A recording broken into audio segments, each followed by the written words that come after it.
पूरे देश में रामलीला मंचन को लेकर लगभग तैयारियां पूरी हो चुकी हैं। बात की जाए गाजियाबाद की राजनगर रामलीला समिति की, इस बार किस तरह की तैयारियां राजनगर रामलीला समिति ने की है, बात करने के लिए राजनगर रामलीला समिति के संरक्षक और पूर्व एमएलसी जितेंद्र यादव हमारे साथ मौजूद है। सर, बहुत स्वागत है आपका हमारे चैनल सिटी न्यूज में। किस तरह की तैयारियां राजनगर रामलीला समिति ने की है? जी, प्रत्येक वर्ष की भांति रामनगर राजनगर समिति जो है यहाँ पर भव्य आयोजन करने जा रही है।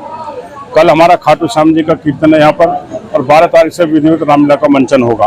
हम मथुरा से मथुरा प्रसाद जी को बुला करके विधिवत चौपाई के साथ में रामलीला का मंचन हम लोग कराते हैं। हमारा उद्देश्य यह है कि मर्यादा पुरुषोत्तम भगवान राम के चरित्र को जन जन तक, मानव तक पहुँचाने का प्रयास हम करते हैं। हम लोगों ने अपनी बात थोड़ा भव्य बनाया है इसको यहाँ पर, कि खाने पीने की व्यवस्था दिल्ली से बुला करके यहाँ पे की है। जो आने वाले यहाँ राम भक्त है उनको वो उसका आनंद ले सकें। हमने राम बारात निकालने का निर्णय यहाँ पर लिया है, और राम बारात में हमने राम जी और सीता जी के विवाह के लिए जयमाला की व्यवस्था सेक्टर 10 के चौराहे पे भव्य आयोजन हमने किया है। तो हम लोग का प्रयास है समिति का कि हम राजनगर रामलीला समिति में हम यहाँ बैठ करके अच्छा मंचन यहाँ पर करें और जन जन तक मर्यादा पुरुषोत्तम राम के विचारों को पहुँचाने का। तो सर, लगभग लगातार कितने दिनों तक रामलीला का मंचन किया जाएगा? जी, मतलब कि कल हम खाटू श्याम जी का स्टार्ट करेंगे, उसके बाद 12 दिन तक लगातार यहाँ पर आयोजन चलता रहेगा। 25 तारीख तक यहाँ पर आयोजन रहेगा। रामलीला मंचन को देखने के लिए कितने लोगों की बैठने की व्यवस्था राजनगर रामलीला मैदान में? हमने यहाँ पर 2-2.5 हजार करीब चेयर का हमारा है, और पीछे थोड़ा खाली है। और मैं समझता हूँ कि पूरा जो हमारा पंडाल है वो पूरा खचाखच भरा रहता है। और वास्तव में रामलीला का मंचन देखने के लिए परिवार सहित लोग यहाँ आते हैं। हमारी रामलीला समिति का निर्णय है कि हमारे पूरे कंपाउंड में कोई सिगरेट नहीं पी सकता, बीड़ी नहीं पी सकता, हमारे यहाँ पर कोई गंदगी नहीं हो सकती है। एक एक पाउच को उठाने की व्यवस्था हमारे यहाँ पर सारे वॉलंटियर करते हैं। तो हम स्वच्छता का भी ख्याल रखते हैं। यहाँ पर हम यहाँ पर हर वो व्यवस्था रखते हैं जो मानव के यहाँ पर इंसान को दिक्कत ना रहे, उस मंचन में सही होगा। स्वच्छता का तो आपने ध्यान रखा, लेकिन सुरक्षा की अगर हम बात करें, सुरक्षा को देखते हुए किस तरह के इंतजाम किए गए? हमने प्रशासन को लिख करके दिया है, और हमारे यहाँ पर करीब 45 वॉलंटियर सिविल डिफेंस के यहाँ पर रहते हैं। उससे भी अलग हमारे 60-65 जो है वॉलंटियर हमारे रामलीला समिति के रहते हैं। तो हम लोग हर उस पर अपनी निगाह दृष्टि रखते हैं।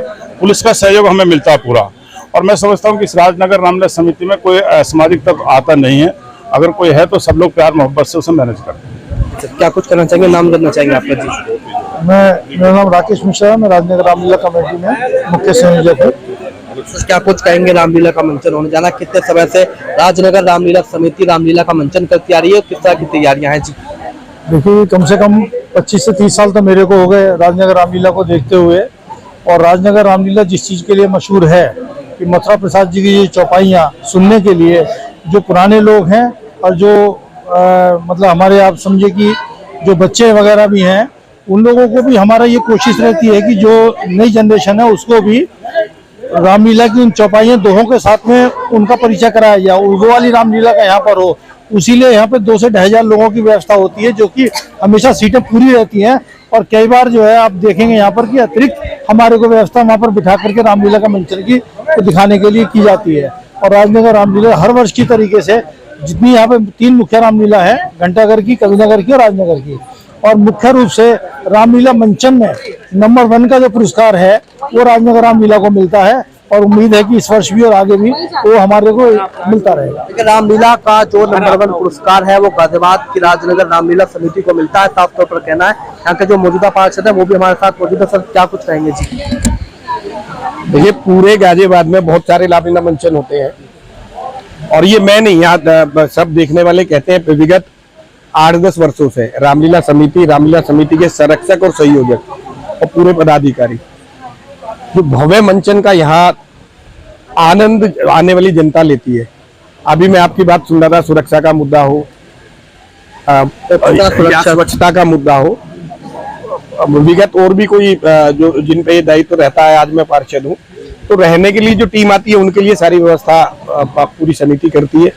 और मुझे लग रहा है आप लोगों को स्वयं पता लगेगी, क्योंकि मेले का आनंद लेने के लिए आप लोग लगातार हमारे बीच में आओगे, तो आपको लगेगा कि कुछ महसूस होगा कि राजनगर की रामलीला शहर की और रामलीलाओं से क्यों अलग है, किस कारण अलग है, वो आप स्वयं महसूस करोगे। और मुझे लग रहा है कि जितने मंचन यहाँ हो रहे हैं उसमें जिस भाव से लोग राम का चरित्र देखना पसंद करते हैं वो भाव राजनगर रामलीला में मिलता है।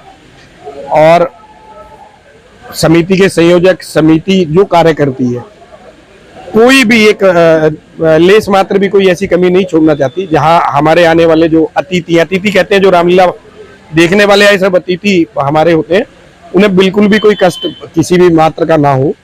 दूसरा, जो भी सुख सुविधाएं नगर निगम उपलब्ध करा सकता है, जो भी रामलीला समिति के पदाधिकारी सजेस्ट करते हैं, क्योंकि मैं भी इन्हीं का एक पार्ट हूँ और मुझे खुशी होती है जब सब लोग काम बताते हैं उस काम को करने में, तो मैं भी साथ साथ लग के मुझे भी राम का थोड़ा आशीर्वाद प्राप्त हो जाए। तो मेरी हमेशा यही मेरी तरफ से एक ये विश्वास में समिति को दिलाऊंगा हमेशा कि जहां भी जरूरत होगी, अभी जैसे हम लोग रामलीला मंचन शुरू होगा तो 15 लोग नाइट स्वीपिंग के लिए यहाँ रख रहे हैं, विद ड्रेस में वो रहेंगे, शौचालय के पास रहेंगे, आसपास रहेंगे, जहाँ गंदगी ना है। जैसे भी विधायक जी ने बताया था कि इस रामलीला में सफाई का एक विशेष हम लोग मैसेज देते हैं पूरे शहर के लिए, तो 15 से 20 लोग हमारे रहेंगे, जो कहीं भी अगर कोई एक रैपर भी फेंक रहा है। और दूसरा एक बड़ा मैसेज विधायक जी ने भी बताया कि एक मैसेज है कि हमारे यहाँ कोई बीड़ी सिगरेट या किसी भी एक व्यसन में इस रामलीला में नहीं होता। ये बड़ा मैसेज है जो हम देना चाहते हैं। राम का एक चरित्र है जो आदर्श के रूप में हम सब लोग मानते हैं।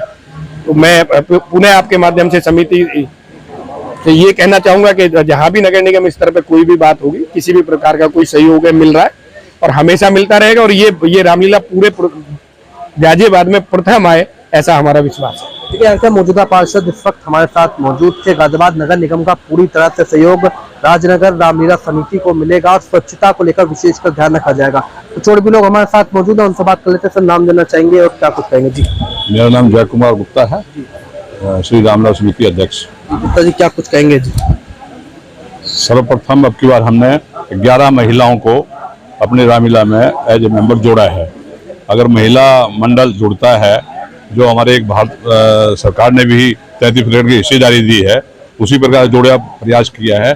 और 11 का बदलिए समझिए, कम से कम 200 महिलाएं उनके साथ आएंगी, जेंट्स भी आएंगे, बच्चे भी आएंगे। और महिलाएं अगर मेले में आती हैं तो इसका मतलब मेला बहुत अच्छा रहेगा। और उन्होंने कम से कम 11 महिलाओं ने 11 ही स्टॉल लगाए हैं।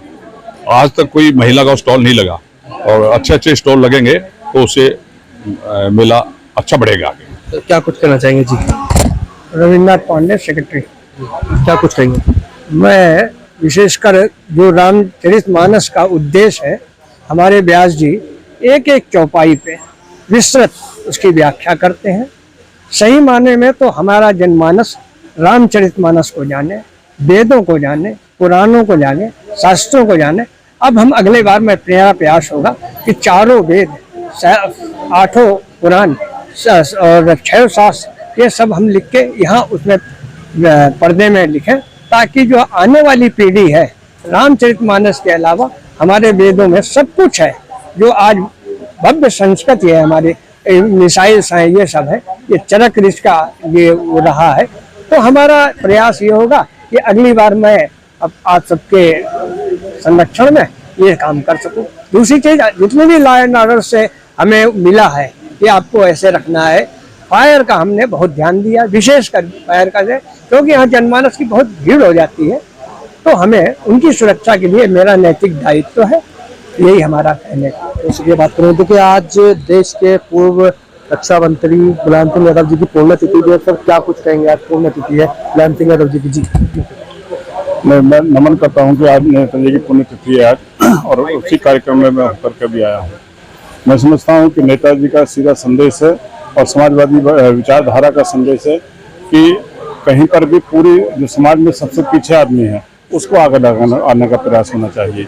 यही मैं समझता हूं कि नेताजी को श्रद्धांजलि देने का मूल मंत्र होगा कि हम जाति धर्म से ऊपर उठ करके हम समाज को आगे ले जाएं। अगर समाज आगे जाएगा सब, तो प्रदेश और देश तरक्की करेगा।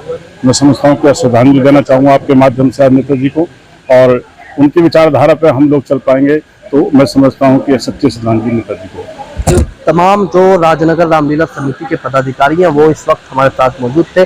साफ तौर पर तमाम पदाधिकारियों का ये कहना है, रामचरितमानस की एक एक चौपाई को जन जन तक पहुंचाने का हमारा उद्देश्य है, और लगातार 2 से 3 हजार लोगों के बैठने की व्यवस्था राजनगर रामलीला समिति के मैदान में की गई है। स्वच्छता को लेकर विशेष ध्यान रखे गए, सुरक्षा को लेकर भी पूरे पुख्ता इंतजाम किए गए, और साफ तौर पर कहना है कि पूरे जनपद गाजियाबाद में सबसे अच्छी रामलीला केवल राजनगर रामलीला समिति के माध्यम से ही की जाती है। कैमरा पर्सन दीपक कुमार के साथ सिटी न्यूज के लिए मैं विशाल रावत।